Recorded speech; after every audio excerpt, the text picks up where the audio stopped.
इस science fiction कहानी की शुरुआत होती है एना नाम की एक लेडी को दिखाते हुए जो कि यूएसए में पीएचडी कर रही थी। एना बाकी स्टूडेंट्स की तरह नहीं थी, बल्कि उसका दिमाग और आईक्यू लेवल तो काफी ज्यादा होता है और उसने तो अब तक कई सारे एक्सपेरिमेंट कर लिए थे। लेकिन फिलहाल के लिए एना एक टेप रिकॉर्डिंग प्ले करते हुए बहुत ही ज्यादा रोते रहती है, क्योंकि ये टेप रिकॉर्डिंग उसकी मदर की थी जो कई सालों पहले गुजर चुकी थी। और अब अचानक एना के पीछे से कोई बंदूक लेकर आता है जिसने कि उसे पॉइंट कर दिया था। पर आखिरकार भोली भाली एना के साथ ऐसा क्यों हुआ, इसके लिए हमें थोड़ा फ्लैशबैक में जाना पड़ेगा। अब हमें कुछ दिनों पहले का सीन दिखाया जाता है जहाँ पर एना अपना डेली रूटीन फॉलो करते हुए लेबोरेटरी में एक्सपेरिमेंट करने जा रही थी। एना ने नॉर्मली वॉकिंग की और ब्रेकफास्ट करके अपने लेबोरेटरी में पहुंच गई। इसी लेबोरेटरी के अंदर वो अपनी पीएचडी करने के बाद अपने सारे एक्सपेरिमेंट किया करती। दरअसल एना ने तो बहुत सारा टाइम स्पेंड करके एक ऐसा प्रोजेक्ट तैयार किया होता है जिसमें कि किसी ऑब्जेक्ट को एक जगह से दूसरी जगह पर टेलीपोर्ट किया जा सकता था। दरअसल एना ने तो एटम की मॉलिक्यूलर लेवल तक डिस्ट्रीब्यूट करने का फॉर्मूला निकाल लिया होता है जिससे कि वो टेलीपोर्टेशन को अंजाम दे सकती थी। इन सारी चीजों में नेट नाम का एक अंडर ग्रेजुएट स्टूडेंट एना की मदद किया करता था। वो दोनों साथ मिलकर अब उस टेलीपोर्टेशन वाले प्रोजेक्ट को आगे बढ़ाने लगे थे। लेकिन सबसे बड़ी प्रॉब्लम थी कि फिलहाल के लिए ये प्रोजेक्ट एकदम अनस्टेबल था और एना ने तो अभी तक इसकी टेस्टिंग किसी चीज पर भी नहीं की होती, यानी कि एक तरीके से अभी ये प्रोजेक्ट पूरी तरीके से बेकार है। लेकिन एना और नेट पूरी कोशिश करते हैं अपने प्रोजेक्ट को कंप्लीट करने के लिए, क्योंकि अगर ये टेलीपोर्टेशन वाला प्रोजेक्ट एकदम सक्सेसफुल रहा तो उन दोनों का काफी ज्यादा नाम हो जाएगा और ये पूरे इतिहास में एक बहुत ही बड़ी डिस्कवरी मानी जाएगी, क्योंकि आज तक कोई वैज्ञानिक भी टेलीपोर्टेशन डिवाइस को नहीं बना पाया। अब यहाँ एना और नेट लगातार अपने एक्सपेरिमेंट पे काम कर ही रहे थे, तभी उनके कुछ डिवाइस जल जाते हैं, क्योंकि मॉलिक्यूलर लेवल तक जाकर डिस्टरबेंस पैदा करना बहुत ही डिफिकल्ट का काम हुआ करता था। इसीलिए अब वो मार्केट में जाकर और भी एडवांस इक्विपमेंट ला देते हैं। नेट तो एना को बताता है कि मेरी एक दोस्त जिसका नाम लिव है वो इन सारी चीजों में काफी ज्यादा माहिर थी, इसीलिए हमें उसे भी इस प्रोजेक्ट में शामिल करना चाहिए। एना तो तुरंत ही इसकी परमिशन दे देती है और नेट लिव को भी इस प्रोजेक्ट में शामिल कर दे रहा था। अब वो तीनों मिलकर बहुत ही अच्छी तरीके से अपने सारे प्रोजेक्ट्स को कंटिन्यू करते हैं। फिलहाल के लिए एना एक टेलीपोर्टेशन मशीन बना रही है, इस बात की जानकारी उन तीनों को ही थी, क्योंकि अगर ये बात यूनिवर्सिटी वालों को पता चल जाती तब वो ये एक्सपेरिमेंट होने ही नहीं देते। अब यहाँ लगातार मॉलिक्यूलर लेवल पर डिस्टरबेंस पैदा करने के कारण अब वो समय आ चुका होता है जब उनकी टेलीपोर्टेशन मशीन बन चुकी थी। अब सिर्फ एना को इन सारी चीजों की अच्छे से टेस्टिंग करनी थी। उसने सबसे पहले छोटे ऑब्जेक्ट्स पर यूज करना स्टार्ट किया जो कि बहुत ही अच्छी तरीके से काम करता है, यानी कि उनकी टीम टेलीपोर्टेशन डिवाइस की मदद से ऑब्जेक्ट को एक जगह से दूसरी जगह पर टेलीपोर्ट कर पा रही थी। धीरे धीरे उन लोगों ने थोड़े बड़े ऑब्जेक्ट लेना स्टार्ट कर दिया जो कि अच्छे से काम कर रही होती है, बट अभी तक उनकी टीम ने किसी भी जिंदा जीव पर एक्सपेरिमेंट नहीं किया होता। इसीलिए अब एना, केट और लिव ने एक छोटे से कैटरपिलर को टेलीपोर्टेशन मशीन में डाल दिया होता है। वो तीनों तो बड़े ध्यान से देख रहे थे कि आखिरकार इस कैटरपिलर के साथ क्या होता है, और पूरी तरीके से चौंकाने वाली बात ये हो गई कि वो कैटरपिलर एकदम सही सलामत एक जगह से दूसरी जगह पर टेलीपोर्ट हो चुका था। उस कैटरपिलर यानी कि किसी जिंदा चीज को टेलीपोर्ट करने के बाद वो तीनों अपने एक्सपेरिमेंट पर काफी ज्यादा कॉन्फिडेंस हो चुके थे। अब सिर्फ उन्हें अपने टेलीपोर्टेशन डिवाइस के लिए और भी ज्यादा एनिमल्स पर रिसर्च करने पड़ेंगे जिससे कि वो एकदम परफेक्ट हो जाए। एना ने तो अब लिव से कहकर उसकी ग्रैंड मदर की कैट को टेलीपोर्टेशन डिवाइस में डाल दिया जिससे कि वो लोग और भी अच्छी तरीके से टेस्ट कर सके। टेलीपोर्टेशन मशीन ऑन करने के बाद वो कैट भी अच्छी तरीके से टेलीपोर्ट हो जाती है। अब कुछ दिनों बाद वो तीनों लिव की ग्रैंड मदर के पास चले गए उस कैट को देखने के लिए। उन्हें सिर्फ इतना कंफर्म करना था कि टेलीपोर्टेशन होने के बाद जिंदा जीवों की बॉडी पर कुछ फर्क पड़ता भी है कि नहीं। लेकिन लिव के ग्रैंड मदर की कैट बहुत ही अच्छी तरीके से दिख रही थी, यानी कि वो पूरी तरीके से सेफ है। अब यहाँ नेट कहीं न कहीं एना को पसंद करने लगा था जो उससे कई साल बड़ी होती है। सभी को लग रहा था कि उनका एक्सपेरिमेंट अब बहुत ही अच्छी तरीके से हो जाएगा। लेकिन तभी लिव ने एना को आकर बताया कि माइक्रोसॉफ्ट ने उनके सभी सर्वर बंद कर दिए गए हैं, क्योंकि वो इलीगली उनके सर्वर यूज कर रहे थे और अपने डेटा को आगे बढ़ा रहे थे, यानी कि कुछ ही दिनों में ही वो अपने टेलीपोर्टेशन मशीन को बिल्कुल भी यूज नहीं कर पाएंगे।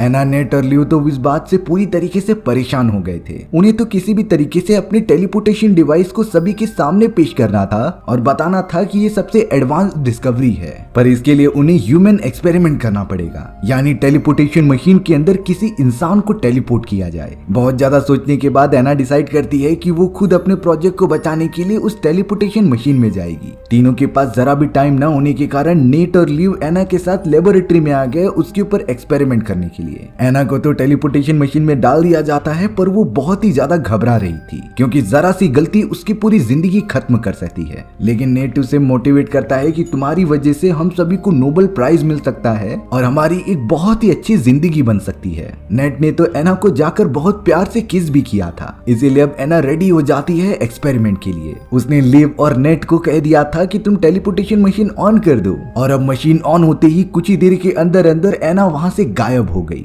शुरुआत में एना को अपनी चारों तरफ अंधकार दिखाई दे रहा होता है, और अब थोड़ी देर बाद जब उसे होश आया तब वो अपने बेड पर सोई हुई थी। आखिर वो यहाँ पर कब और कैसे आई उसे बिल्कुल आइडिया ही नहीं होता। एना तुरंत ही अपने डेली रूटीन फॉलो करके लेबोरेटरी की तरफ वापस आने लगी, लेकिन उसे रास्ते में एक आदमी मिलता है। वो अनजान आदमी तो एना को कुछ बताने की कोशिश कर रहा था, लेकिन एना थोड़ी जल्दी में थी अपने लेबोरेटरी में जाने के लिए। वो तो तुरंत ही वहां से निकल जाती है। अब लेबोरेटरी में वापस आने के बाद एना ने देखा कि लिव और नेट सारी चीजों को डिसमेंटल कर रहे हैं। इसका रीजन पूछने पर लिव और नेट ने बताया कि हम सब सारी चीजों को एकदम मॉलिक्यूलर लेवल पर वापस से बना रहे हैं, क्योंकि सर्वर पूरी तरीके से ब्लॉक होने के कारण हम उसे यूज नहीं कर पा रहे। इस बार हम और भी ज्यादा मॉलिक्यूलर लेवल पर जाएंगे जिससे कि टेलीपोर्टेशन काफी अच्छे से हो। एना इस बात से बहुत ज्यादा शॉक थी क्योंकि नेट और लिव ये देख ही नहीं पा रहे थे कि टेलीपोर्ट होने के बाद वो पूरी तरीके से सुरक्षित है। वो दोनों अपने एक्सपेरिमेंट में बिजी ही रहते हैं। अब एना बाहर आकर कंफर्म करने के लिए अपनी मॉम को कॉल करती है जो बहुत ही ज्यादा बीमार थी। कुछ देर बाद एना अपने अपार्टमेंट में आ गई, जो देखती है कि उसका दरवाजा तो खुला हुआ है, अंदर की सारी चीजें यहाँ वहाँ बिखरी हुई थी।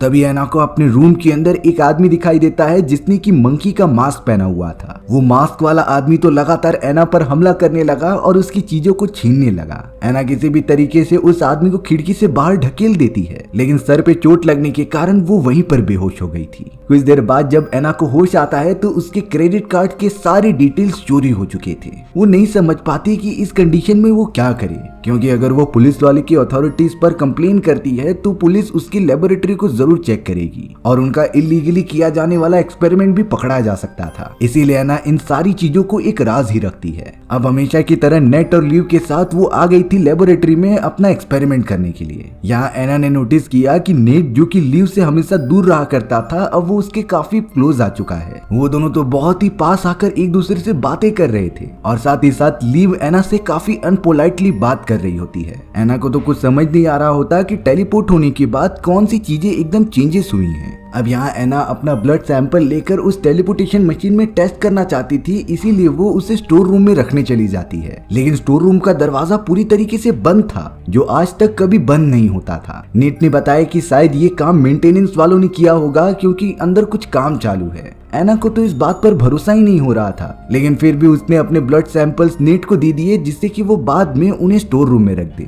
एना के जाने के बाद नेट और लिव एक दूसरे से बातें करते हैं कि हमें ऐसा बिल्कुल नहीं करना चाहिए। एना के जाने के बाद नेट और लिव एक दूसरे से बातें करते हैं कि हमें इसका जरा भी एहसास नहीं होने देना चाहिए एना को, नहीं तो हमारा पूरा प्लान चौपट हो जाएगा। नेट ने तो एना के ब्लड सैंपल को वहीं डस्टबिन में फेंक दिया। अब एना जब लेबोरेटरी से बाहर निकलती है तब वो बहुत सारे लोगों को देख रही थी जो प्रोटेस्ट कर रहे होते हैं। कई सारे लोगों ने तो मंकी और चिंपैंजीज के मास्क पहने थे, जैसे कि उस आदमी ने पहने होते हैं जो एना के घर पर चोरी करने आया था। दरअसल ये सारे लोग एनिमल राइट्स एक्टिविस्ट हैं जो मासूम एनिमल्स के राइट्स के लिए लड़ते थे। एना का इससे कुछ रिलेशन नहीं होता, इसीलिए वो अपने घर पर चली जाती है, पर उसे पता करना था कि आखिर लेबोरेटरी के स्टोर रूम में मौजूद क्या है और किस रीजन से उसे बंद किया गया है। सभी के जाने के बाद वो रात होने पर तुरंत ही लेबोरेटरी के अंदर पहुंच गई, वो भी चोरी चुपके, जिसके बाद वो स्टोर रूम में जाने की कोशिश करने लग जाती है। लेकिन तभी एना को नेट कॉल करके डिनर के लिए इनवाइट करता है। एना को लग रहा था कि कहीं न कहीं नेट और लिव उसके ऊपर नजर रख रहे हैं, इसीलिए कोई और ऑप्शन ना होने के कारण एना वापस जाने लगी, पर उसे डस्टबिन में अपना वो सैंपल मिल जाता है जिससे कि उसे कहीं न कहीं शक हो गया था, क्योंकि ये ब्लड सैंपल तो उसने स्टोर रूम में रखने के लिए कह दिया होता है। अब एना नेट के साथ पहुंचकर डिनर कर रही थी।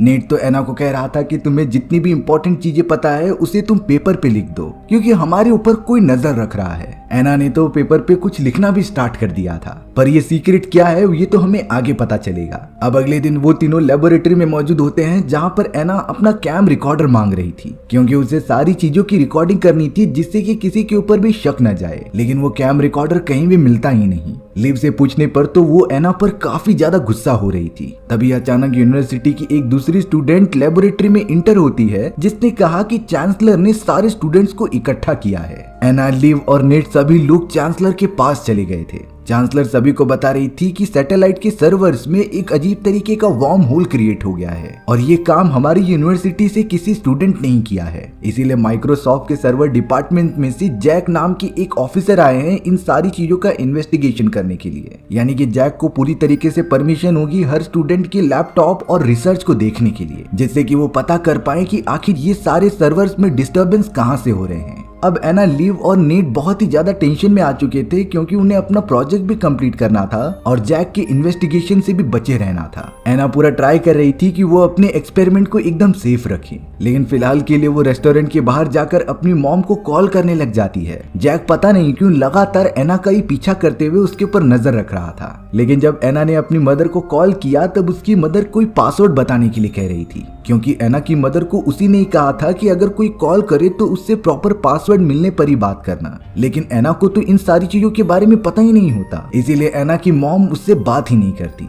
जब कॉल कट हुआ तब हमें दिखाया गया कि एना की मदर एक बहुत ही सुनसान रूम में मौजूद है, जहां पर सिर्फ एक टेलीफोन ही रखा गया था। एना को लग रहा था कि जब से वो टेलीपोर्ट हुई है तब से उसकी मेमोरी लॉस होना स्टार्ट हो गए हैं। इसीलिए वो ये सारी चीजें कंफर्म करने के लिए लाइब्रेरी में सारी बीमारी को पता करने के लिए चली गई और एक पूरी रात जगी रही, जिससे कि वो अपने पास्ट की चीजों के बारे में याद रख सके। अच्छी बात तो ये थी कि सुबह उठते ही उसे सारी चीजें याद थी जो उसने एक दिन पहले की होती हैं, यानी कि मेमोरी लॉस का कोई सवाल ही नहीं उठता। एना समझ गई थी कि जरूर ये चीजें नेट और लिव से जुड़ी हुई हैं, इसीलिए वो तुरंत ही अपने लेबोरेटरी में वापस आ गई। इस बार एना अपने साथ मैकेनिक को लेकर आई हुई होती है, जो उस स्टोर रूम का दरवाजा ओपन करने के लिए कह रही थी। लेकिन मैकेनिक ने कहा कि मैंने इस दरवाजे की चाबी लिव को दी थी। लिव सिंपल ये जवाब देती है कि वो सारी चाबियां मुझसे कहीं खो गई और जब मुझे चाबी मिल जाएगी तो मैं स्टोर रूम ओपन कर दूंगी। जिसके बाद वो मैकेनिक वहां से चला गया। एना भी बहुत ज्यादा कंफ्यूज हो जाती है कि आखिर लिव और नेट उससे क्या छुपा रहे हैं। बाहर निकलते ही एना को ऐसा लगने लगा कि उसका पीछा कई सारे ऑफिसर्स कर रहे हैं। वो बहुत ही ज्यादा डर गई और एक कोने में भागने लगी। लेकिन तभी उसके सामने ऑफिसर जैक आ जाता है, जिसने कि एना को अपने ऑफिस में लेकर आ गए। जैक कह रहे थे कि मुझे तुमसे एक बहुत ही इंपॉर्टेंट बात करनी है। हमें पता है कि सर्वर्स के अंदर वार्म होल क्रिएट करने का कोड तुमने ही लिखा है, लेकिन इसे एग्जीक्यूट करने का प्लान किसका था और इसमें कौन कौन शामिल है ये हमें पता करना होगा। फिलहाल के लिए एना को इतनी पूछताछ करके छोड़ दिया जाता है, पर अब बाहर की तरफ मौजूद बहुत सारे एनिमल प्रोटेस्टर्स एना को परेशान करने लगे थे। उन्हें कहीं से पता चला था कि एना ने बहुत सारे एनिमल्स पर जुल्म किया है, अपने एक्सपेरिमेंट के लिए उनकी जान दी है। इसीलिए सभी लोग एना को बहुत ही ज्यादा क्रिटिसाइज कर रहे थे। एना तो बहुत ही ज्यादा डरकर वहां से तुरंत ही भागने लगी। एना तो अब इन सारी चीजों से बहुत ही ज्यादा कंफ्यूज हो चुकी थी और उसे अपने सवालों के जवाब पता करने थे। इसीलिए वो डायरेक्टली नेट के घर पर चली जाती है, जहाँ पर उसे कुछ पता चला। इसीलिए वो डायरेक्टली नेट के घर पर चली जाती है। वहाँ एना को पता चला कि नेट और लिव एक दूसरे के साथ रह रहे हैं, जिससे कि उसके दिल को काफी ज्यादा ठेस पहुंची थी, क्योंकि इससे पहले नेट उसके साथ फ्लर्ट करता था और उससे प्यार करता था। अब एना को वहां पर अपना कैम रिकॉर्डर मिलता है, जिनके अंदर सारी कैमरा रिकॉर्डिंग्स मौजूद थी। एना उसके अंदर मौजूद उस मोमेंट की वीडियोस देख रही होती है जब वो पहली बार टेलीपोर्ट होने के लिए अंदर गई थी। एना ने जैसे ही वीडियो प्ले किया तो उसके अंदर जब वो टेलीपोर्टेशन मशीन के अंदर जाती है, तब मशीन ऑन करने के बाद वो तुरंत ही उसी लेबोरेटरी में टेलीपोर्ट हो गई। लेकिन उसे समझ नहीं आता कि आखिरकार वो घर पर कैसे पहुंची और उसकी याददाश्त क्यों चली गई। वो और भी सारे इन्वेस्टिगेशन कर पाती, इससे पहले नेट उसके पीछे आ जाता है। नेट ने तो एना से कहा कि तुम्हें सारी सच्चाई पता नहीं चली है, पर एना इतना तो समझ गई थी कि नेट और लिव जरूर उससे कुछ छुपा रहे हैं। नेट ने तो एना के साथ जबरदस्ती करना स्टार्ट कर दिया, पर एना अपने साथ बंदूक लेकर आई थी, जिससे कि उसने नेट के ऊपर फायर कर दिया। नेट काफी ज्यादा घायल होकर वहीं गिर जाता है। एना तो भागते हुए सीधा लिव के पास चली गई। लिव अब एना को थोड़ा कंफर्टेबल फील कराती है और वापस अपने लेबोरेटरी में लाती है। उस जगह पर तो अब नेट भी आ चुका था जो काफी घायल होता है। यहाँ नेट और लिव ने एना को सारी सच्चाई बताई कि टेलीपोर्ट होने का वो सबसे पहला एक्सपेरिमेंट नहीं था, उसके बाद भी हमने तुम्हारे ऊपर एक एक्सपेरिमेंट किया होता है। चौंकाने वाली बात ये थी कि इस टेलीपोर्टेशन एक्सपेरिमेंट में तुम्हारी डबल कॉपीज बन गई थी। उनमें से एक रियलिटी वाली एना है और एक डुप्लीकेट वाली, यानी कि पैरेलल यूनिवर्स में वार्म होल क्रिएट होने के कारण वहाँ की एक रेप्लिका हमारी रियल दुनिया में आ गई। ये सारी चीजें पता चलने के बाद एना की आंखें खुली की खुली रह जाती हैं। वो समझ नहीं पा रही थी कि आखिरकार वो रियल है या फिर पैरेलल यूनिवर्स से आई हुई एना। और तब से ही एना को अजीब तरीके के ख्याल आ रहे थे। थोड़ी देर में ही स्टोर रूम के अंदर से असली वाली एना बाहर निकलती है। यही रीजन था कि नेट और लिव स्टोर रूम को ओपन नहीं कर रहे थे, क्योंकि उन्होंने एना की रियल वाली पर्सनालिटी को वहां पर छुपा कर रखा था। उन दोनों को लग रहा होता है कि पैरेलल यूनिवर्स से आई हुई एना काफी एडवांस होगी और उसके इंटेलिजेंस की मदद से हम टेलीपोर्टेशन मशीन को काफी अच्छी तरीके से यूज कर पाएंगे। लेकिन शायद ऐसा बिल्कुल भी नहीं होता। एना तो अपने डुप्लीकेट वाली फॉर्म को ठीक सामने देख रही थी। अब रियल वाली एना ने कहा कि मैं सिर्फ अकेली जिम्मेदार हूँ इस पूरे प्रोजेक्ट के लिए और मुझ में इतनी कैपेबिलिटी है कि मैं तुम सभी का साथ दे सकती हूँ, इसीलिए मुझे कोई पैरेलल यूनिवर्स से लाई गई अपनी डुप्लीकेट नहीं चाहिए। एना के लगातार रिक्वेस्ट करने के बाद नेट और लिव ने मान लिया था कि प्रेजेंट वर्ल्ड की एना ही हमारे लिए बहुत है, इसीलिए डुप्लीकेट एना यानी कि पैरेलल यूनिवर्स से आई हुई एना को वापस टेलीपोर्टेशन मशीन में डालकर वैनिश कर दिया जाता है। पर ये सारी चीजें होने के बाद रियल वाली एना के मुंह पर एक अजीब सी मुस्कान आने लगी थी, जिससे पता चला कि जो एना वैनिश हो चुकी है और जो अभी मौजूद है वो पैरेलल यूनिवर्स से आई हुई एना है, यानी कि उसने रियल वाली एना की जगह ले ली है और अब शायद उसके बहुत ही बड़े वार्म होल को क्रिएट करने के प्लान को कोई नहीं रोक सकता। हमारी ये एडवेंचरस कहानी भी यहीं पर खत्म हो जाती है। सो व्यूअर्स, आपको ये स्टोरी कैसी लगी कमेंट सेक्शन में बताना भूलना मत। और अगर आपको मेरा एक्सप्लेनेशन 1% भी अच्छा लगा होगा ना तो वीडियो को लाइक एंड चैनल को सब्सक्राइब जरूर कर देना। मिलते हैं इसी तरीके की मजेदार वीडियोस में, तब तक के लिए बाय बाय।